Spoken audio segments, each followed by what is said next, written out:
Welcome to Echo Base, a classified facility buried deep beneath the desert where silence isn't safety, it's a signal.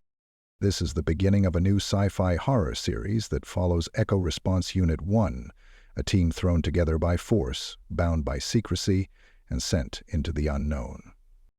In this first episode, Alex Mercer arrives at the base, unaware that something ancient and patient has already begun to move in the walls. If you enjoy psychological horror, shadowy conspiracies, and slow-burning dread, this story is for you. Leave your theories and feedback in the comments. Now step inside, and don't look back. They told Alex Mercer he was being reassigned. They didn't say where. The orders came down like a hammer, no hearing, no trial. Just a sealed envelope and a one-way ticket to the desert. He stepped off the transport into a corridor that smelled like bleach and old metal. The air was cold and dry, humming with unseen machines. Mercer moved forward, his boots striking the metal floor with a heavy rhythm. His body obeyed, but his mind stayed back at the place he had lost everything. A voice crackled from a hidden speaker. "Welcome to Echo Base. Please proceed through decontamination." Mercer rolled his eyes, but followed the blinking lights. A mist sprayed from the walls, coating him in something chemical and sharp. He coughed once and kept moving. At the end of the hall, a man stood waiting. His posture was rigid, arms folded behind his back, face carved from stone. Commander Arlen Cade. The name was barely whispered back at headquarters, always with a shudder. "Mercer," Cade said without a smile. "You're late." "Didn't know the funeral had a schedule," Mercer answered. Cade's eyes didn't flicker. "You've been assigned to Echo Base indefinitely. You will receive classified case files. You will respond to anomalies as ordered. You will not ask questions outside operational parameters. You will find non-compliance unpleasant." "Noted," Mercer said, his voice as dry as the air between them. "Briefing room." "Now," Cade said, already turning away. Mercer followed, slowing the taste of iron rising in his mouth. The briefing room was small, windowless, with walls that seemed too close together. A woman sat at the table, her fingers neatly folded over a manila folder. She looked up without moving anything but her eyes. "You're Mercer," she said. "That's what the label says," he answered. "Wonderful," she said, her voice cool. "Another optimist." Before Mercer could answer, a third figure barged into the room. A chair screeched loudly against the floor as he dropped into it with a grunt. His uniform was half wrinkled, his boots scuffed, his hair sticking up like he had wrestled with it and lost. "I hope therapy's off to a great start," he said, flashing a grin that didn't reach his eyes. Mercer turned toward him, wary. The man extended a hand. "Leo Ramirez," he said. "They call me Spit, because I spit in the face of authority, among other things." "Fantastic," Mercer muttered, ignoring the handshake. "Try to contain your enthusiasm, Sergeant," the woman said, arching an eyebrow. "Ma'am," Ramirez said, mock saluting, "containing. Bottling it up might explode later, though." Before the conversation could spiral further, the screen on the wall flickered to life. Cade's face appeared, larger than life, his voice clipped and mechanical. "Team Bravo, you are now Echo Response Unit 1. Effective immediately, your first case file is en route. Prepare accordingly. Briefing will be at 0600. Dismissed." The screen went black. Ramirez leaned back in his chair, balancing it dangerously on two legs. "So," he said, "who else feels like we just got drafted into a horror movie?" "Save it," Mercer said, rising to his feet. "We're here. We deal." "For now," the woman said under her breath. They didn't know it yet, but something was already moving in the dark spaces between the walls. Something older than the base, older than the men who built it, and it was patient. The file landed on the table with a soft thud. No ceremony, no explanation, just a thick manila folder sealed with a red stamp that simply read, "Level 5 clearance." Mercer stared at it. He had seen folders like that before. None of them ended well. Voss opened it without hesitation, her movements precise. She spread the contents across the table. Photographs, grainy and distorted, handwritten reports full of crossed-out words, a map with a red circle drawn deep in the desert. Ramirez leaned in, chewing gum like it was the only thing keeping him alive. "So," he said, voice light, "who wants to guess how we're gonna die?" Mercer didn't answer. He sifted through the photographs instead. Something about them itched under his skin. Blurry figures, twisted shapes, a black smear against a white sky. No clear faces, no context. "These photos were taken last week," Voss said, flipping through the reports. "Outside a decommissioned weather station. Site's been off-grid for 20 years. Now, suddenly, surveillance drones catch this." Mercer pointed at one of the photos. "That's not a drone malfunction," he said. "No," Voss agreed. "It's something else." Ramirez snorted. "Could be kids pulling a prank. Maybe a coyote got too friendly with the cameras. Maybe it's just heat distortion." "Maybe," Voss said. "Or maybe not." They fell into silence, the kind of silence that wrapped around your ribs and squeezed. Cade's voice broke through it, sharp and clinical. "You will proceed to Site 12, secure the perimeter, investigate the anomaly, recover any biological samples, if safe to do so. If not safe, extract and report." Mercer closed the folder and stood. "When do we leave?" "Now," Cade said. Ramirez groaned. "Man, I just got comfortable." Voss was already moving, efficient as a blade. Mercer followed, his muscles coiling tighter with every step. They suited up in the armory. Lightweight body armor, standard-issue sidearms, compact respirators, no explanation about what they might face. No guesses offered. In Echo Base you learned fast. Asking too many questions was dangerous. Sometimes knowing too much was worse than not knowing at all. They boarded a black transport, the kind with no markings and tinted windows that looked like the night itself. The driver didn't speak, just stared ahead with dead eyes and a white-knuckled grip on the steering wheel. The desert stretched around them in endless yawning darkness. The stars above looked sharp enough to cut. Ramirez cracked his neck, breaking the silence. "You know," he said, "this feels a little bit like a setup, like they're sending us out here to disappear." Mercer didn't answer. He was thinking it too. Voss sat perfectly still, her eyes closed, lips moving silently, counting, breathing, preparing.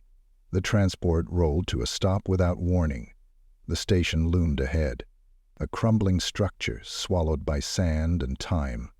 Windows shattered, antennas bent like broken fingers. It was dead quiet. Ramirez whistled low under his breath. "Home sweet home." They stepped out, boots sinking slightly into the soft dust. Mercer led the way, weapon low but ready. His senses stretched tight, alert for anything that didn't fit. The air felt wrong here, thick, heavy, like breathing underwater. Inside, the station was worse. Paint peeled from the walls in long, curling strips. The furniture was overturned, coated in a thin layer of ash. Strange scorch marks blackened the floor in erratic patterns, as if something had clawed its way across the room. Voss crouched beside one, tracing it lightly with a gloved finger. "Not fire," she said. "Something else." Mercer swept his flashlight across the far wall. There were symbols there, carved deep into the plaster. Circles within circles, lines crossing and twisting, primitive and deliberate.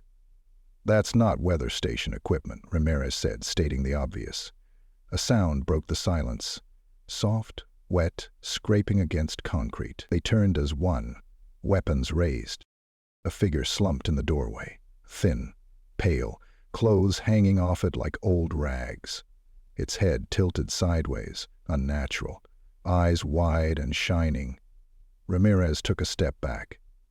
"That's not normal," he said, voice cracking a little. The figure opened its mouth. No sound came out. Only a high, keening static like a radio between stations. Mercer moved first, instinct, not thought. He tackled it back through the doorway. The body crumpled with almost no resistance, like it was hollow inside. Voss was at his side immediately, scanning it with a handheld device. "No vitals," she said. It's not alive." "But it moved," Ramirez said. "It's still moving," Mercer said grimly. The figure twitched on the ground, fingers spasming, head jerking side to side in sharp, insectile bursts. "Bag it," Voss said, her voice steady but tight. "We're taking it back." Ramirez produced a containment tarp from his pack, swearing under his breath the whole time. They wrapped the thing carefully, avoiding touching it directly. It shuddered once, then went limp. Mercer slung it over his shoulder. It weighed almost nothing. They didn't speak again as they made their way back to the transport. The desert swallowed their footprints behind them, erasing their presence as if they had never been there. As they drove back toward Echo Base, Mercer stared out the window into the endless night. He thought he saw something moving just beyond the reach of the headlights. A shape. A shimmer. But when he blinked, it was gone. Ramirez broke the silence. "You know what really bothers me?" he said. "Not that it moved. Not that it screamed like a dying radio." Mercer didn't turn to look at him. "What then?" "It looked happy to see us." Mercer said nothing. He just kept watching the darkness, waiting for it to move again. The transport rolled into Echo Base without a sound. Gates slid shut behind them with a hiss like a breathing beast. No alarms, no welcoming committee, just cold fluorescent lights and empty corridors. Mercer jumped down first, the containment tarp slung over his shoulder. The body inside felt lighter than it should, like it was made of paper and dust. Voss led the way, her steps crisp and purposeful. Ramirez brought up the rear, muttering under his breath, his hand never straying far from the pistol at his hip. They moved fast, guided by Echo 3's calm, detached voice directing them to Quarantine Bay 3. Inside the quarantine chamber was sterile and gleaming, full of locked cabinets and observation windows. Thick glass walls separated the team from the rest of the base. For once, Mercer was grateful for the isolation. He laid the bundle onto the metal slab at the center of the room. As he unwrapped the tarp, the thing inside stared up at him with wide, glassy eyes. It hadn't decayed. No smell of rot. No flies. Just skin like cracked porcelain and hands locked in mid-spasm. Voss moved in immediately with her instruments. She scanned the figure from head to toe, noting details in her tablet with clinical detachment. No heartbeat, no respiration, she said, no decomposition, no identifiable metabolic activity. Ramirez leaned against the wall, arms crossed, watching warily. "So what is it?" he asked. Voss didn't look up. "Best guess? A biological echo." Mercer frowned. "Meaning?" "Meaning it's something pretending to be human," she said. "Something built from human patterns but not alive in any way we recognize." Ramirez laughed, short and humorless. "Great. Echo Base finding echoes. Real poetic." Mercer didn't smile. He kept his eyes on the body, waiting for it to move again. "Can we kill it?" Ramirez asked after a moment. Voss shrugged one shoulder. "You can't kill what's already dead." Commander Cade appeared behind the glass wall, silent and motionless. Mercer wondered how long he had been standing there. Cade spoke through the intercom, his voice crackling slightly. "Secure the specimen. No physical contact, no electromagnetic exposure, no unscheduled scans or experiments." Ramirez muttered under his breath, "What about prayer? Can we at least pray it doesn't get up and eat our faces?" "Maintain standard containment protocols," Cade continued, ignoring him. "Report anomalies immediately."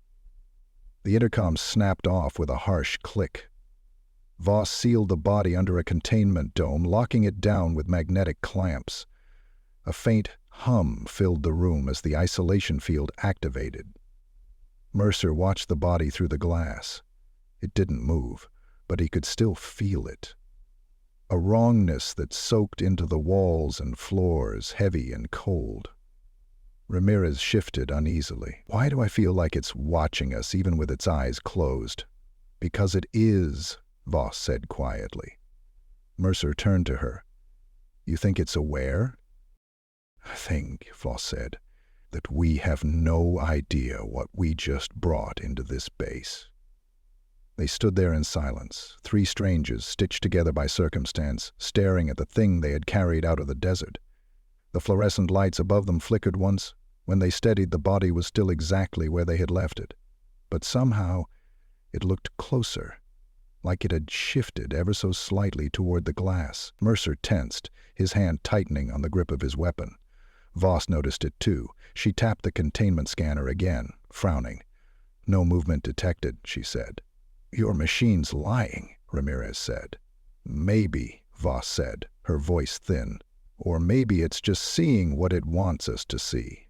Ramirez exhaled slowly. I hate this place. You're not alone, Mercer said. They stayed there a little longer, unwilling to turn their backs on the thing under the dome. Eventually, Cade's voice came again, sharp and commanding. Debriefing. Conference Room 1. Now. Mercer hesitated, but Voss was already gathering her notes. Come on, she said. We'll be more useful alive than standing here waiting for it to wake up. Mercer followed, glancing back only once. He could have sworn he saw the body's fingers twitch again, but when he blinked it was still, dead, waiting. The conference room was colder than the rest of the base. Mercer noticed it immediately, a creeping chill that seemed to bleed out of the walls. Cade stood at the head of the table, arms folded, face unreadable. Voss and Ramirez took seats without a word. Mercer remained standing. On the table sat a small, battered cassette player. The kind that belonged in an abandoned office, not a classified military facility. This, Cade said, his voice like gravel, was recovered from Site 12 during a previous sweep, 20 years ago. Ramirez raised an eyebrow. Nobody thought to mention that before we went in? It was classified, Cade said. Convenient, Ramirez muttered. Voss leaned forward, studying the tape recorder with cool detachment. You believe it's connected to the specimen? We believe, Cade said, that it may offer context. He pressed play.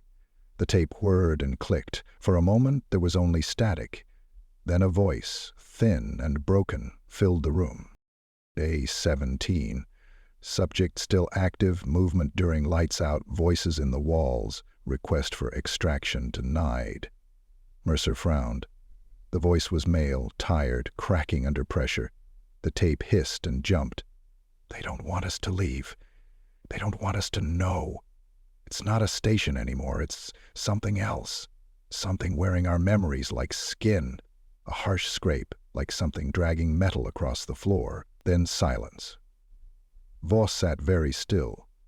Ramirez drummed his fingers on the table, the sound too loud in the heavy quiet. That guy sounded like he had a bad week, Ramirez said. He sounded like he knew something we don't, Mercer said. Cade stopped the tape. The recording was dismissed at the time as the result of isolation stress, psychological collapse. You believe that? Voss asked, her tone neutral. Cade's mouth twitched, almost a smile. I believe stress doesn't carve symbols into concrete walls. He slid a second cassette across the table. This one was found in the personal effects of the base's former director. It was not filed officially. Mercer picked it up. The label was blank. Without waiting for permission, he inserted it into the player and hit play. At first, nothing. Then, faintly, a woman's voice, whispering. They are echoes. They listen when you think you're alone. The voice grew distorted, warping and breaking. You see them in the corner of your eye. You hear them in your sleep. They want to be remembered. They want to be let in. A sharp click, like a switch being thrown. Then another voice, deep and rumbling, not human, not speaking words Mercer recognized, but something older, something that crawled into the back of his mind and made his skin crawl. Mercer slammed the stop button. For a moment, nobody moved. Finally, Ramirez leaned back in his chair, arms behind his head. Parson, ghosts with a marketing campaign? Mercer ignored him. He looked at Cade. What are we really dealing with here? Cade's eyes were hard. That's what you're here to find out. You knew, Voss said, her voice sharp for the first time. You knew something was still out there. I knew, Cade said, that Site 12 was never properly sealed, and that sometimes things find a way back. Ramirez shook his head. Man, I'm not paid enough to fight ancient evil in the desert. You're not paid at all, Voss said. Exactly, Ramirez said brightly. I'm practically a volunteer. Mercer didn't laugh. His mind was still back on the voice, the not-human voice, the sense that something vast and patient was waiting just beyond the reach of understanding. He stood, pushing his chair back. What's our next move? Cade nodded slightly. You'll run a full analysis on the specimen. Blood work, DNA scan, neural mapping, standard protocols. And when standard protocols fail, Voss asked. Cade's mouth twisted into something that wasn't quite a smile. Then you improvise. Mercer turned to the others. Gear up, he said. We're not done yet. Ramirez groaned. I miss the days when anomalies meant weird weather patterns and glowing rocks. Voss gathered her notes, her face carefully blank. Those days are over. They filed out of the conference room, their footsteps echoing down the sterile halls. Back to the quarantine bay. Back to the thing that looked human but wasn't. And somewhere, deep in the guts of Echo Base, the old tape players kept spinning, even when no one was there to hear them. The lab lights buzzed overhead, harsh and sterile. Voss stood at the observation window, arms folded, watching the figure under the containment dome. Mercer entered quietly, his boots soft against the polished floor. Ramirez followed, a step behind, carrying a tray stacked with scanning equipment. The body hadn't moved since they had returned from the briefing. It lay perfectly still, hands curled loosely at its sides, mouth slightly open in a frozen gasp. You ever get the feeling something's pretending to be dead just to see what you'll do? Ramirez muttered. Mercer didn't answer. He felt it too. The wrongness. The waiting. Voss tapped her tablet. I'm initiating baseline scans, she said. Full spectrum. Mercer nodded. Proceed. The machines began to hum.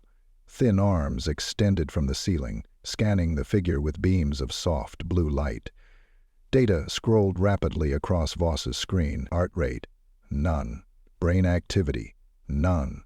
Blood pressure, non-existent. Yet the body stayed intact. No decay, no sign of collapse. Mercer frowned. This doesn't make sense. Define sense, Ramirez said. We're way past that. Voss leaned closer to the glass, narrowing her eyes. There's something here. The lights flickered, once, twice. Mercer stiffened. Across the room the monitors blinked, their screens flashing static before settling back into normal readouts. Power fluctuation? Ramirez asked. No, Voss said. Something localized? She pointed at the specimen. Under the containment dome, the body's chest rose and fell. Once, a shallow rattling breath.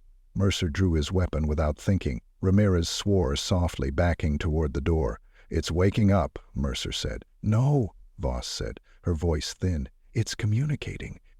The lights dimmed again, plunging the lab into a strange half-light. The containment dome began to hum, the metal clamps vibrating visibly. From beneath the dome, a sound emerged. A whisper. Too faint to understand, but layered, like many voices speaking at once. Voss activated the audio feed, isolating the noise. The whispers sharpened, forming words. Let us in, the voices said. Let us remember. Mercer stepped forward. Who are you? The body's mouth moved, but no sound came directly from it, only from the speakers. We are the forgotten, the pieces left behind. Ramirez shook his head, his face pale. I vote we forget them again. Mercer ignored him. What do you want? The lights flickered again, brighter this time, then settled. We want to be real. The body twitched violently, slamming against the inside of the containment dome. The entire structure shook. "Increase the field," Mercer barked. Voss worked quickly, boosting the magnetic locks. The dome stabilized, but the body continued to thrash, moving with jerky, unnatural spasms. Across the monitors, new data poured in, brain activity spiking, electromagnetic interference flooding the systems. "It's trying to synchronize," Voss said. "Help what?" Ramirez demanded. Voss didn't answer. The containment dome groaned under the pressure. Mercer stepped back, weapon raised. The whispers rose in volume, overlapping until they became a roar. "Let us in!" Then, as suddenly as it started, everything stopped. The lights returned to normal. The machines calmed. The body under the dome went limp. Mercer lowered his weapon slowly. "What the hell was that?" Voss stared at her tablet, her hands trembling slightly. "Whatever it is," she said, "it's not alone." Ramirez cursed under his breath. "You mean there's more of them?" Voss nodded. I think there always were." Mercer looked at the body, now eerily still again. He didn't trust it. He didn't trust this base. And most of all, he didn't trust the silence that had fallen over the lab. Behind them, deep in the walls of Echo Base, something else stirred, and this time it was listening. Echo Base was not built to feel haunted, but by the next morning it did. Mercer noticed it first, walking the central corridor. The overhead lights flickered, even though the generators reported full power. Doors that should have been sealed hissed open without warning. His comm crackled with bursts of static, voices whispering at the edge of hearing before cutting off. He stopped by one of the security terminals. The screens were looping footage that made no sense. Empty hallways, brief flashes of movement just outside the frame, shadows bending in ways that shadows shouldn't. Ramirez joined him a few minutes later, rubbing sleep from his eyes, a crumpled ration bar hanging from his mouth. "You seeing this?" Ramirez asked. "Yeah," Mercer said. "You think maybe the base is just old and glitchy?" Mercer shook his head. "No," Ramirez sighed. "Didn't think so." Voss arrived last, a tablet tucked under one arm, her face even more pale than usual. "It's not a system failure," she said. "Diagnostics are clean, power flow is stable, no evidence of sabotage." "Then what is it?" Mercer asked. Voss hesitated, something rare for her. "The base is responding to the anomaly," she said, "the same way a body responds to an infection." Mercer looked around at the flickering lights, the breathing hum in the walls, the faint feeling of being watched. "Immune system?" he asked. Voss shook her head. "No. Memory." She tapped on her tablet, bringing up a map of the base. Several sectors were highlighted in a slow, pulsing red. "These areas are experiencing the worst disruptions. But look at the pattern." Mercer leaned closer. The red zones weren't random. They spread outward from the quarantine bay in slow, deliberate tendrils, like veins. Ramirez made a low noise in his throat. "It's growing." "It's learning," Voss corrected. Mercer turned away from the screen, scanning the hall again. A figure stood at the far end, pale, indistinct, just watching. When he blinked, it was gone. "How fast?" he asked. "Unknown," Voss said. "The rate of spread increased by 20% overnight. If it continues—" She didn't finish. Ramirez crossed his arms. "Okay, so options. Can we burn it, freeze it, talk nicely to it?" Voss gave a dry smile. "We don't even know what it really is." Mercer thought about the whisper from the body, "Let us in." He didn't think it was a request. It felt more like a command. "We need containment," Mercer said. "Real containment. Lock down every access point, restrict movement, quarantine the affected sectors." "And if the thing is already inside the systems?" Ramirez asked. Mercer didn't answer. He turned back to the security console and began tapping commands. Sector by sector, he started sealing doors, isolating corridors, cutting off power to non-essential wings. It felt like trying to sandbag a river that was already in flood. Behind him, Voss frowned at her tablet. "There's another anomaly," she said. "In the lower levels. Storage, Section 9. Ramirez groaned. "Of course there is." "Could be coincidence," Voss said. Mercer shook his head. "Not with this place. Nothing's coincidence anymore." They geared up quickly, body armor and weapons. Standard loadout, but it felt almost laughable now. Bullets against something that spoke in dreams and bled into walls. As they made their way to the service elevator, Mercer kept glancing over his shoulder. Every so often he caught a glimpse of movement in the corner of his eye. A hand, a face, gone when he turned to look directly. Ramirez jabbed the elevator button and waited, tapping his foot. "Man, I'm telling you," he said, "we need a priest, or an exorcist, or a flamethrower. Preferably all three." The elevator doors slid open with a reluctant groan. Inside, the walls were lined with mirrors that hadn't been there yesterday. Mercer stepped in first, gun raised. The mirrors reflected him 100 times over, slightly distorted, eyes darker than they should have been. Ramirez whistled. "Well, that's not creepy at all." Voss scanned the interior with a handheld device. No anomalies detected. "I don't like this," Mercer said. "Neither do I," Voss admitted. They rode the elevator down, deeper into the base's forgotten levels. As the doors slid open, they were met with a blast of cold air, heavy with the smell of rust and old stone. The hallway beyond was dark. Only the emergency lights remained, painting the world in sickly red. Somewhere ahead, something scraped against concrete, slow and deliberate. Mercer led the way, his boots making no sound on the frozen floor. Whatever had infected Echo Base was no longer content to whisper. It wanted to be seen. It wanted to be remembered. And it was only just getting started. The hallway to Section 9 felt older than the rest of Echo Base. The concrete was cracked and discolored, the metal doors corroded at the edges. Every step echoed too loudly, as if the walls themselves were trying to warn them back. Mercer led the way, flashlight cutting a narrow beam through the gloom. Ramirez stayed close, his usual bravado muted.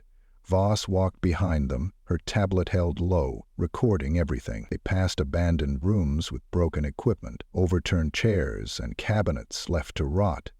It looked less like a forgotten storage wing and more like a battlefield frozen in time. "What happened down here?" Ramirez asked, his voice low. "No official records," Voss said. "Section 9 was supposed to be repurposed for expansion. Then the project was canceled." Mercer didn't believe that for a second. Expansion projects didn't leave walls lined with strange carvings, and air that smelled like old blood. They reached a heavy blast door at the end of the corridor. Faded warning labels peeled from its surface. The access panel beside it was shattered, wires spilling out like torn veins. Mercer holstered his weapon long enough to pry the panel open fully. He touched 2 wires together. Sparks jumped and the door shuddered once, twice, before grinding upward with a tortured screech. Beyond was darkness so thick it felt alive. Voss activated a flare, tossing it inside. The red light flared to life, revealing a wide chamber filled with rows of containment units.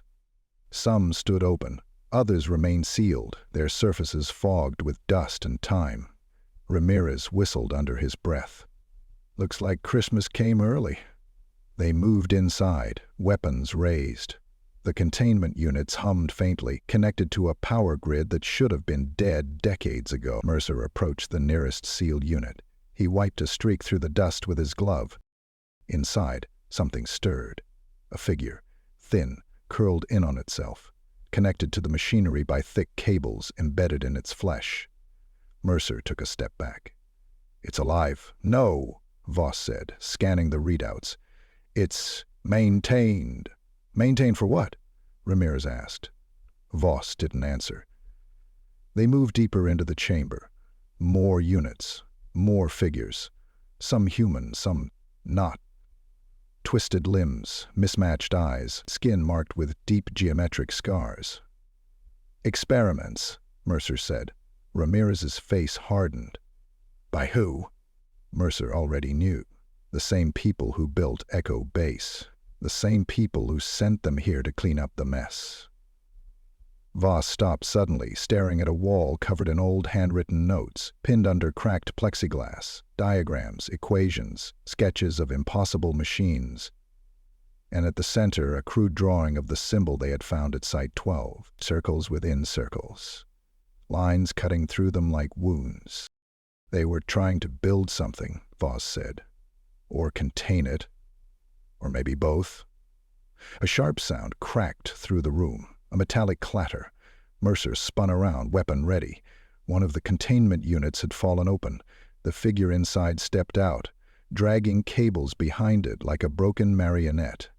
Its face was blank, smooth like melted wax. No mouth, no eyes. But it turned toward them anyway. Head cocked at an unnatural angle, Ramirez raised his weapon. "I am so done with today." The figure moved fast, too fast. Mercer fired first. The bullet struck its shoulder, spinning it backward, but it didn't fall. It staggered, cables whipping through the air like tendrils. Voss hit a control panel, slamming the emergency lockdown. Steel doors dropped over the exits with heavy finality. The figure hissed, the sound coming from nowhere, a high static screech that filled the chamber. Mercer fired again, aiming for center mass. The figure jerked, then collapsed, twitching on the ground. The screech faded. For a long moment, none of them moved. Then Ramirez lowered his weapon. "So," he said, voice tight, "anyone want to explain why we're storing nightmares in the basement?" Mercer looked at the sealed containment units stretching into the dark.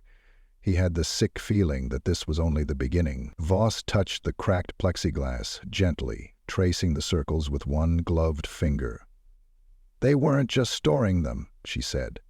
"They were studying them, preparing for something."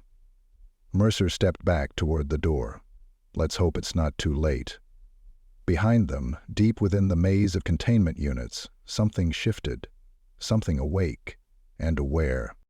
The ride back up from Section 9 was silent. No one spoke. No one dared to.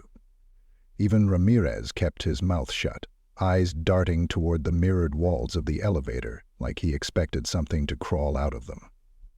When the doors finally opened into the main corridor, the base felt different, colder, quieter, as if their descent into the lower levels had woken something they couldn't put back to sleep. Mercer was the first to notice the change. His comm crackled to life without warning, a burst of static whispering into his ear. He yanked it off, checking the frequency. It wasn't connected to any channel. "Did you hear that?" he asked. Ramirez tapped his own earpiece. "Thought it was just interference." Voss shook her head, her expression grave. "It's not interference." They moved toward the nearest monitoring station. The screens flickered, struggling to hold an image. The audio feeds were all wrong, layered with sounds that didn't belong. Voices, not human ones. Gobbled phrases, stretched and twisted, looping through the empty halls. Voss pulled up the signal logs. "There's a new transmission," she said. "Origin point inside the base, deep sector. No known equipment scheduled there." Mercer frowned. "Playback?" Voss hesitated, then hit the button. At first there was only static. Then a voice, broken and layered, bleeding through. "Come home, remember. Open the way." The words repeated, growing louder, distorted as if dragging themselves through rusted wires. Mercer felt a cold weight settle in his gut. "Isolate it," he said. "Find out where it's coming from." Voss worked quickly, tracing the source. A blinking marker appeared on the base schematic. "Storage block 17, she said. "Abandoned for years." "Of course it is," Ramirez muttered. Cade's voice came through the overhead speakers, calm and sharp. "It's good. Hey, Bravo. Report to command immediately." Mercer turned away from the monitors, still hearing the broken voice whispering in his mind. "Come home, remember. Open the way." They moved quickly, boots thudding against the metal floor. Every corridor felt tighter now, the lights dimmer, shadows stretching longer than they should. The command center was eerily quiet when they arrived. Cade stood alone, arms folded behind his back, face unreadable. "You found something," he said. Mercer nodded. Unscheduled transmission. Origin inside the base. Cade's gaze sharpened. Source? Storage block 17. Cade was silent for a moment too long. Then he turned to the console beside him, bringing up a heavily restricted file Mercer had never seen before. Project Echo. Top clearance only, redacted lines everywhere, pages and pages of information blacked out until they resembled death certificates. "You were never supposed to find this," Cade said. "But we did," Voss said, her voice cold. Cade nodded slowly. Storage 17 wasn't just storage, it was a communications relay. Experimental tech, designed to receive. "Receive what?" Ramirez asked. Cade met Mercer's eyes. Whatever answers were out there, Mercer felt his fists clench. "And?" "And sometimes," Cade said, "you don't like what answers back." The lights flickered again, longer this time. The monitors blanked out, then rebooted with a burst of static. A single image flashed across the screens, just for a heartbeat. A symbol. Circles within circles, lines slashed through them like deep scars. The same symbol from Site 12, from the walls of Section 9. "They're in," Voss whispered. Mercer didn't ask who she meant. He already knew. Cade's voice was steady. "You have new orders. Investigate Storage 17, identify the breach, contain it." "And if we can't contain it?" Ramirez asked. Cade's eyes were cold. "Then survive long enough to report what you see." Mercer turned away, heart pounding. He knew what was waiting for them down there. He had known it the moment he heard the voice on the comm. They had opened something, and it wasn't going to close without a fight. The path to Store 17 was longer than it should have been. The corridors stretched unnaturally, as if the base itself was changing, reshaping its bones around them. Every few meters, the lights flickered and buzzed, casting warped shadows that moved without owners. Mercer led the way, his rifle raised. Voss walked just behind him, her scanner sweeping slow arcs across the hallway. Ramirez brought up the rear, muttering to himself under his breath, a steady rhythm to fight the silence pressing against them. The doors to Storage 17 loomed ahead, bigger and heavier than the others, built for containment rather than convenience. The surface was scored with deep scratches, as if something had tried to claw its way out from the other side. The access panel blinked red. "Manual override only," Voss said, studying the controls. Mercer nodded. He holstered his rifle long enough to crank the manual release. The mechanisms inside groaned and screamed, reluctant to obey. As the door crept open, a wave of cold air spilled out, carrying with it a smell of rust, oil, and something sweeter. Something wrong. Inside, the chamber was vast, the walls lined with dormant machines, long cables snaking across the floor like veins. In the center of the room stood a single object, a large transmission array, ancient and brutal in design, its metal surface covered in hand-carved symbols. The array pulsed faintly, alive despite its age, sending invisible ripples through the air that made the hair on Mercer's arms stand up. "This shouldn't be operating," Voss said, voice tight. "Power was cut decades ago." Ramirez kicked a loose cable aside. "Someone forgot to send the memo." They moved carefully toward the array. As they approached, the temperature dropped further, breath misting in the air. Voss scanned the structure, her device flashing warnings. "This isn't just transmitting," she said, "it's receiving." Mercer frowned. Receiving what? Before she could answer, the array emitted a deep, throbbing hum. The floor shuddered beneath them. On the walls, monitors long thought dead sparked to life, each screen showing the same thing. Not static, not data, but faces. Hundreds of faces, some human, some almost human, all staring blankly, mouths moving in slow, silent horror. Voss stumbled back, her scanner slipping from her hand. Ramirez cursed, raising his weapon. "Turn it off," Mercer said. "I don't know how," Voss said, panic creeping into her voice. "This tech, it's fused with the base systems. It's part of the structure now." The hum grew louder, vibrating deep in their bones. Mercer stepped forward, placing a hand on the array. It was warm, too warm. The symbols carved into it seemed to shift under his touch, the lines writhing like worms in the dirt. Voice filled the chamber, no longer confined to radios or monitors. "You called us." Mercer snapped his hand back, heart hammering. The voice was layered, hundreds of mouths speaking as one, old and broken and hungry.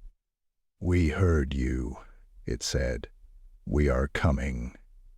The array surged with energy. Sparks shot from the floor, cables whipping through the air. A figure began to materialize in front of the array, flickering like a bad transmission. It was tall, too thin, its skin translucent and pulsing. Its face was a blank void, an absence more than a shape. Ramirez fired instinctively. The bullets passed through the figure like smoke. It didn't react. It just kept forming, becoming more real with every second. "We need to sever the power," Voss shouted over the rising noise. Mercer scanned the room, spotting a main conduit running along the ceiling. "Cover me!" He sprinted toward it, dodging snapping cables and shuddering floor panels. Ramirez and Voss laid down suppressive fire, more to buy time than to do any real damage. Mercer leapt, grabbing the conduit, pulling it free with a wrenching scream of metal. The lights died instantly. The hum stopped. The figure let out a soundless scream before dissolving into nothing.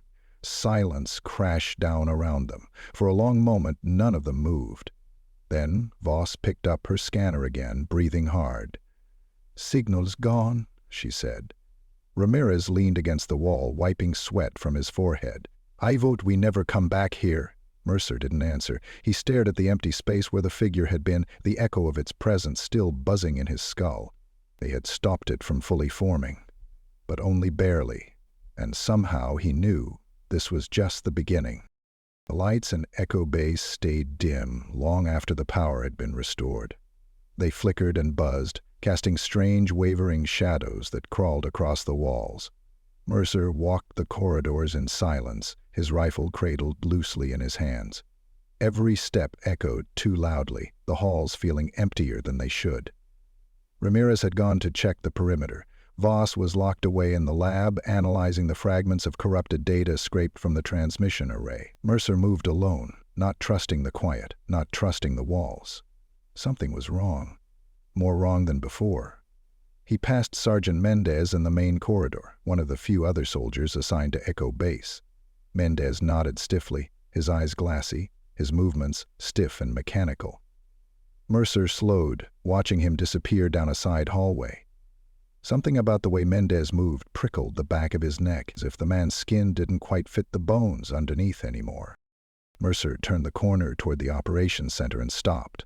Two figures stood near the main console. Both wore Echo Base uniforms, but their faces were turned away, hidden in the dim light. As Mercer approached, they turned to face him in unison. Their faces were wrong. Familiar but stretched, smiling too wide, eyes too dark. Mercer backed away slowly, keeping his rifle low but ready. Neither figure moved. They just watched him, smiling, smiling, smiling. He turned and walked away, forcing himself not to run. When he glanced back, they were gone. By the time he reached the lab, Ramirez was already waiting outside, shifting nervously from foot to foot. "You see it too, right?" Ramirez asked. "It's not just me." "I see it," Mercer said. Ramirez exhaled slowly. "People are different. Faces you know but don't recognize. Places you walk through that feel like they're remembering you." Mercer looked at the sealed lab door. "What about Voss?" Before Ramirez could answer, the door slid open. Voss stood there, pale and tired, a tablet clutched in one hand. "I found something," she said. They followed her inside. The lab was a mess of equipment, data slates and scattered notes. On the main monitor, a single image pulsed. The transmission array, now dormant, overlaid with patterns of human brainwaves. "This," Voss said, pointing, "is what the array was doing, not just transmitting or receiving." She tapped the screen. New images appeared, maps of the base, layers of signals intertwined with the structure. It was rewriting the environment, layering memories onto the physical world, warping it. Mercer frowned. Why? Voss hesitated. Because it can't survive without an anchor. It needs minds, places, memories to hold on to it. And now? Ramirez asked. Voss turned back to them. Now it's bleeding through. Even with the array disabled, the imprint remains. Echo Base remembers what touched it. Mercer clenched his fists. Can we stop it? Voss shook her head slowly. Not completely. Maybe slow it down. Maybe keep it from spreading beyond the base. Ramirez laughed bitterly. Awesome. We're human sandbags. Mercer stepped closer to the monitor, staring at the tangled map of signals and memories. It's not just about containment anymore, he said. It's about survival. Outside, the corridor lights dimmed again.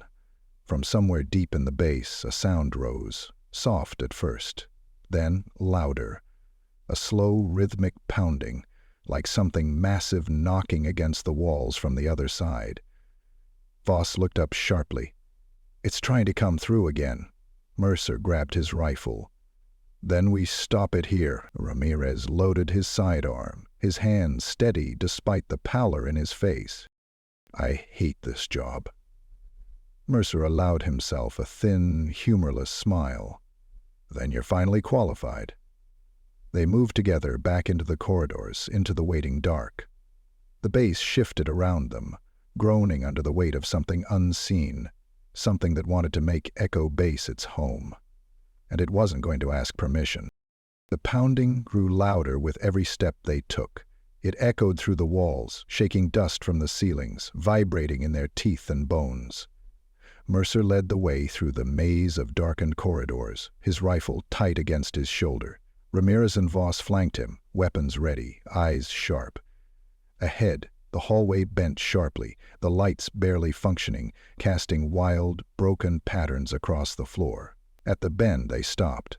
The wall at the far end was bulging outward, as if something massive was pressing from the other side, warping the very structure of the base. Thin cracks spiderwebbed across the concrete, pulsing in time with the slow, rhythmic thuds. Ramirez swallowed hard. I don't think walls are supposed to breathe. Mercer didn't respond. He stepped forward cautiously, feeling the air grow colder with each movement. Voss scanned the anomaly, her device flickering and stuttering. Energy levels spiking, she said. Something's trying to force a materialization. The bulge in the wall split open with a wet, tearing sound. A hand pushed through first, long-fingered, skeletal, the skin thin and translucent. Then a second hand. Then a head, too narrow, too elongated, pressing through the gap like it was being born from the concrete itself. The figure slithered free and stood upright, towering over them, its body half-formed, half-forgotten. It had no eyes, no mouth, just smooth, shifting flesh where features should have been. It tilted its head toward them, as if listening. Voss fired first, a short burst aimed at center mass. The round struck, tearing through its body, but the creature barely reacted. Its wounds closed almost instantly, the flesh knitting itself back together with lazy, fluid motions. Ramirez opened fire next, shots ringing down the hall. The thing stumbled back a step but kept moving, undeterred. Mercer pulled a flash grenade from his belt and hurled it. The detonation was blinding. The creature recoiled, retreating back toward the wall, its form flickering and unstable. Light, Voss said, breathless. It disrupts them. Mercer grabbed another grenade. We need to push it back, drive it into the breach. The three of them advanced together, using their lights, their grenades, anything they had to keep the thing off balance. Each time the creature was hit with a burst of light, it faltered, its form glitching, parts of it vanishing for brief moments before reforming. Step by step, they drove it backward. The creature reached the breach and tried to resist, clawing at the walls, its hands sinking into the concrete like it was soft clay. Mercer threw the last grenade directly into its chest. The blast blew the creature back into the rupture. The wall sealed itself almost immediately, the cracks closing with a sick, wet sound. The hallway went deathly still. Mercer lowered his weapon, heart hammering against his ribs. Voss was already scanning the wall where the breach had been. "Sealed," she said, voice tight, "for now." Ramirez slumped against the wall, breathing hard. "Tell me that was the only one." Voss didn't answer. Mercer didn't ask. He knew better. There were never just one. The base groaned around them, the metal framework shifting slightly, like a sleeper turning in bed. Mercer turned to the others. "We need to regroup, fortify, prepare for whatever's next." Voss nodded. Ramirez groaned but pushed off the wall. They started back toward the command center, moving quickly through the flickering corridors. Behind them, deep in the bones of Echo Base, something scratched lightly at the sealed walls. Waiting, learning, remembering. And it would not be sealed away for long. The command center looked wrong when they returned. It wasn't the equipment or the layout. On the surface, everything seemed untouched, screens still flickering with static, consoles still blinking their silent, useless warnings. It was the air. Thicker now. Heavier, as if the walls themselves were holding their breath. Mercer swept the room with his rifle before stepping inside. Ramirez followed close behind, weapon raised. Voss entered last, her tablet in hand, scanning the environment with quick, precise movements. "No immediate hostiles," Voss said, but her voice carried no relief. Cade stood at the far end of the room, near the main monitor wall. His posture was rigid, his arms folded tightly across his chest. Mercer moved closer, feeling the tension radiating off him.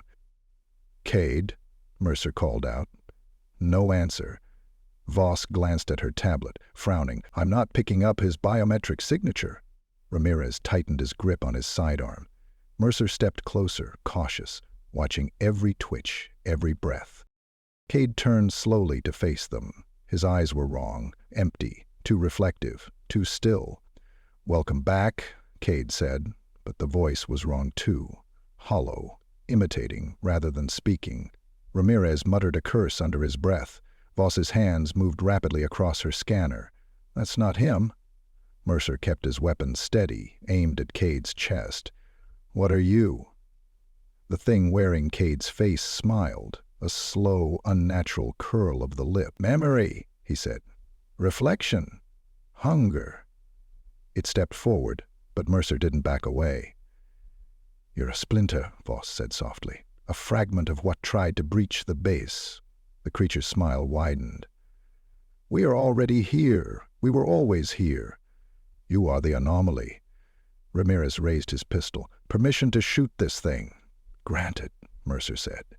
They opened fire together, shots tearing through the form.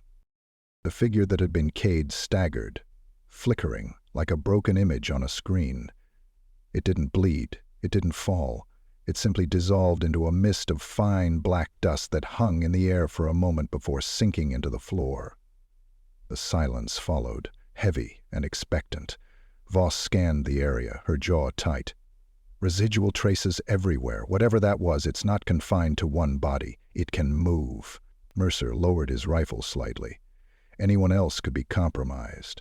Ramirez looked around the room with growing unease. "So what now? Shoot everyone and hope for the best?" "No," Mercer said. "We verify, we isolate, we survive." Voss nodded. "There might be a way to detect them. Patterns in neural activity, memory distortion, behavioral glitches. Work on it," Mercer said, "fast." He moved to the console, flipping through the last recorded footage. Most of it was static, broken images, but one frame stood out.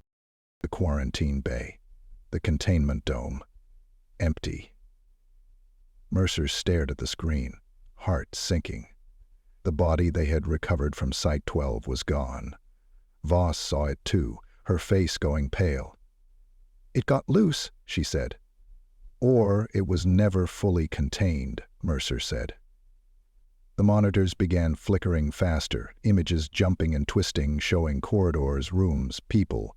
All wrong, distorted like funhouse reflections. From the speakers, a voice rose again, layered and broken. "Remember us. Become us." Mercer turned from the screens. We're running out of time. The base wasn't just infected, it was changing. And they were trapped inside with it. The alarm screamed through Echo Base, a shrill mechanical wail that made the walls vibrate. Emergency lights flared red, turning the corridors into blood-colored tunnels. Mercer and Ramirez sprinted through the main hall toward the central control hub, Voss just behind them, her tablet flashing urgent warnings. They passed figures in the hallway, soldiers, technicians, but none of them looked right anymore. Their faces blurred at the edges, eyes too bright, smiles too wide. Some turned to watch as they passed. Some didn't move at all. "They're everywhere," Ramirez gasped. "How do we know who's real anymore?"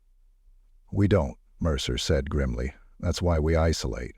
They reached the main control room. Mercer slammed his access card against the reader, punching in override codes without hesitation. The thick blast doors began to seal, heavy slabs of reinforced steel grinding into place.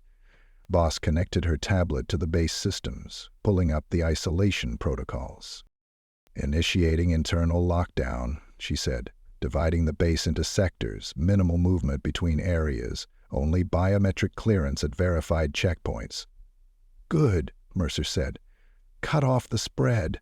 The overhead lights flickered again. For a moment, Mercer thought he saw his own reflection in the glass wall shift, moving just a fraction out of sync. He looked away, jaw tightening. Voss worked quickly, fingers flying across the controls. "I'm activating containment zones around the critical sectors," she said. "We still have control of most systems. For now." Ramirez positioned himself at the door, weapon ready. "And when we lose control, then we fight room by room," Mercer said. Voss pulled up a base schematic. The splinter infection was marked in pulsing red, spreading along corridors, through air vents, along hidden maintenance shafts. "It's moving faster than expected," she said. "The base structure is acting like a conductor. Memory, electricity, even metal, all of it's carrying the contamination." "It's not just the people," Mercer said. "The base itself is turning against us." Behind them, something banged against the sealed door. Once, twice. Ramirez didn't even flinch. "Let's hope these doors hold." Mercer crossed the room, accessing the primary communications console. The signal was dead. Every external link scrambled into unintelligible static. They were completely cut off. Voss tapped at her tablet, frowning. "There might be a way to disrupt the infection," she said. "The entity relies on memory patterns. If we can create enough signal noise, enough cognitive dissonance inside the system, we might destabilize it." "Explain it simpler," Ramirez said. "Scramble the memories," Voss said. "Make it harder for the entity to anchor itself." "How?" Mercer asked. Voss hesitated. "There's an old system in the lower levels. Experimental cognitive suppression field. It was abandoned years ago. Too dangerous for regular use." Mercer looked at her. "Dangerous how?" "It suppresses neural resonance, shuts down memory formation. In theory, it could destabilize the splinters, too. Or it could scramble our minds along with them." Mercer didn't even blink. "Show me where." Voss pulled up the location on the map. "Deep under the command sector, a forgotten, dusty piece of technology left to rot. Figures it's down there," Ramirez muttered. Mercer turned to him. "You don't have to come." Ramirez laughed without humor. "Yeah, like I'm letting you two have all the fun." Voss disconnected her tablet, tucking it under her arm. "Let's move," she said. They armed themselves fully. Extra ammunition, grenades, light disruptors. They stepped into the emergency tunnels, narrow and low-ceilinged, the metal walls sweating condensation. Behind them, the base groaned and shifted. Echoes whispered in the ducts above their heads. Voices they almost recognized. Voices that wore the faces of friends. Mercer led the way, heart hammering against his ribs. There was no turning back now. They would either sever the infection or be swallowed by it. The old maintenance tunnels were colder than the rest of the base. Mercer's breath fogged in the stale air as they moved deeper, boots crunching over debris and dust that hadn't been disturbed in decades. The walls here were raw concrete, scarred with old burn marks and cracks that ran like veins through the stone. Voss led the way now, her tablet casting a pale glow across the floor.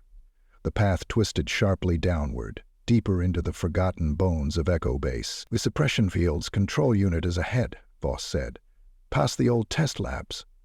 Mercer nodded, glancing back at Ramirez, who trudged along with his rifle raised, eyes flicking nervously between the shadows. "You know," Ramirez said, voice low, "this feels like walking into a bad dream." Mercer didn't argue. Every step forward felt heavier, as if the air itself resisted their presence. At the end of the corridor, a thick steel door waited, marked with faded hazard warnings, biohazard symbols. Cognitive risk advisories. Danger notices in 3 different languages. Voss keyed in an ancient manual code from her tablet. The door groaned open on rusted hinges, revealing a room bathed in flickering yellow light. The suppression field chamber was crude and brutal, an array of black machines tangled with wires and tubing clustered around a central core that pulsed faintly like a dying heart. "Looks welcoming," Ramirez muttered. Voss moved quickly, scanning the equipment. "It's operational," she said. "Barely." Mercer approached the core, feeling a strange vibration under his boots. The closer he got, the harder it was to focus, as if the machine itself was gnawing at the edges of his memory. "Side effects?" he asked. Voss tapped her screen, her mouth tightening. "Short-term memory loss, disorientation, emotional suppression, possible hallucinations." Ramirez gave a short, dry laugh. "Sounds like a party." Voss met Mercer's gaze.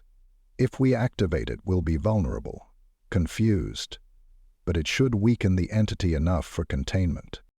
Mercer nodded once. "Do it." Voss hesitated for only a second before pulling a heavy switch down. The core flared with sickly white light, a deep thrumming pulse spreading outward in waves. Mercer staggered back, grabbing the wall for support. A sharp pain lanced through his skull, his vision blurred. For a terrifying moment he couldn't remember why he was there, what they were fighting, even who he was. Ramirez stumbled too, swearing loudly. Voss clenched her fists, riding the wave of disorientation. The suppression field expanded, filling the entire chamber, spilling into the corridors beyond. And outside something screamed, not a sound of pain, a sound of fury.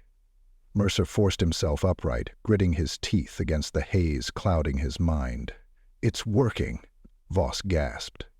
On the monitor screens above the core, images flickered into view. The infection was recoiling. The splintered figures that had infested Echo Base were unraveling, their forms glitching and fading into mist. But the cost was immediate. The base itself shuddered violently, the old foundations groaning under the strain. Pipes burst in the walls, spraying freezing vapor. Lights exploded in showers of sparks. The base was dying. Mercer turned to Voss. "How long can we hold it?" She shook her head, blood trickling from her nose. "Not long. Minutes, maybe less." The far wall cracked open under the pressure. From the darkness beyond, something massive moved. A creature, formed from the memories of hundreds of broken minds, stumbled into the chamber. Its surface shimmered with shifting faces, half-formed bodies emerging and dissolving back into the mass. It was bigger than anything they had faced, and it was still coming. Mercer raised his rifle. "End it." Ramirez took up position beside him, weapon steady despite the tremor in his hands. Voss adjusted the suppression field settings, turning the output higher, pushing the system far beyond safe limits. The machine whined in protest, sparks leaping from its panels. The creature screamed again, reeling under the assault of the field, its body tearing apart at the seams. Mercer and Ramirez fired together, pouring bullets into the writhing mass, forcing it back, step by agonizing step. The core's glow brightened, almost blinding. The walls shook. The floor buckled. Voss shouted something, but Mercer couldn't hear her over the rising roar. He fired one last shot. The creature exploded into a cloud of black ash. The remnants sucked violently back into the walls, the floors, the very bones of Echo Base. Silence crashed down. The suppression core sputtered once, then died. The lights went out. For a long moment, there was nothing. Then emergency backups kicked in, bathing the chamber in faint, trembling light. Mercer lowered his weapon, his whole body trembling. Ramirez coughed, wiping blood from his mouth. Voss leaned against the console, barely standing. The infection was broken, for now. But Echo Base was bleeding, and Mercer knew deep in his bones that they had only survived the first wave. The real battle was still coming. The corridors of Echo Base lay in ruins. Walls cracked open to the bone, ceilings sagged under the weight of collapsed systems. Emergency lights cast a weak, sickly glow, barely holding the darkness at bay. Mercer limped through the devastation, his rifle hanging heavy in his hands. Ramirez followed close behind, blood staining the side of his uniform. Voss moved more slowly, one arm pressed tightly against her ribs where shrapnel had torn through her vest. They reached the command center. What remained of it? Monitors shattered, consoles blackened with fire, the glass walls spiderwebbed with fractures. Cade's body lay in the center of the room, what little was left of him. His face was still twisted in that final, defiant snarl. Mercer stood over him for a moment, head bowed. He wasn't sure whether Cade had been Cade at the end. Maybe he had been something else entirely. Voss leaned heavily against the last working console, pulling up the base schematics. "There's no repairing the field," she said. "The damage is too extensive.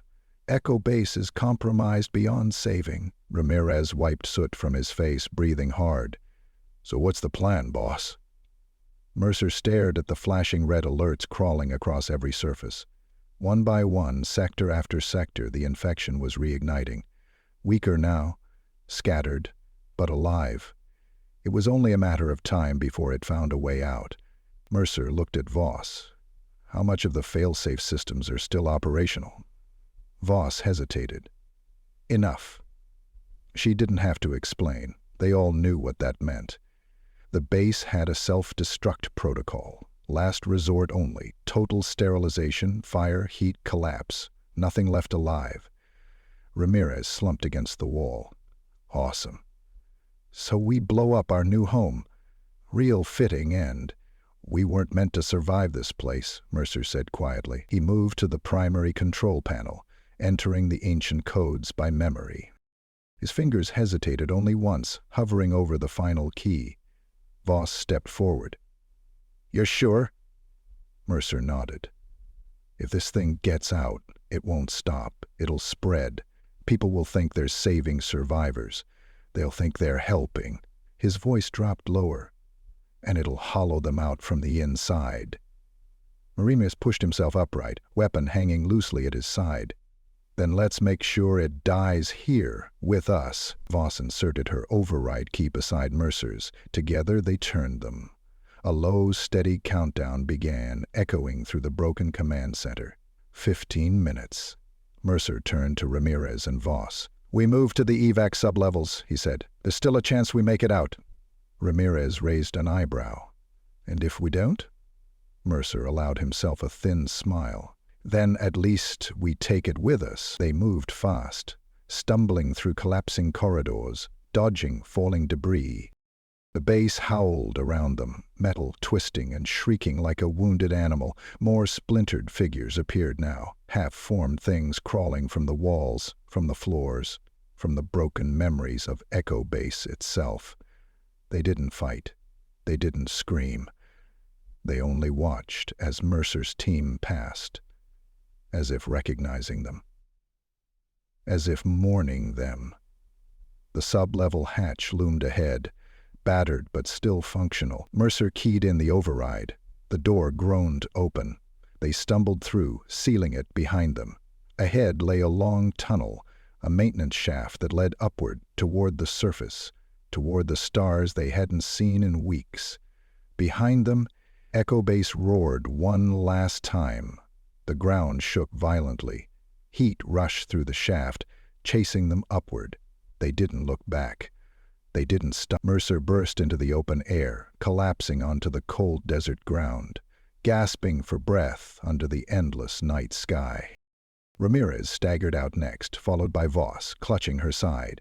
Together they watched from a distance as the earth buckled and split, as a column of black smoke and fire tore into the sky, swallowing Echo Base forever. Silence fell over the desert.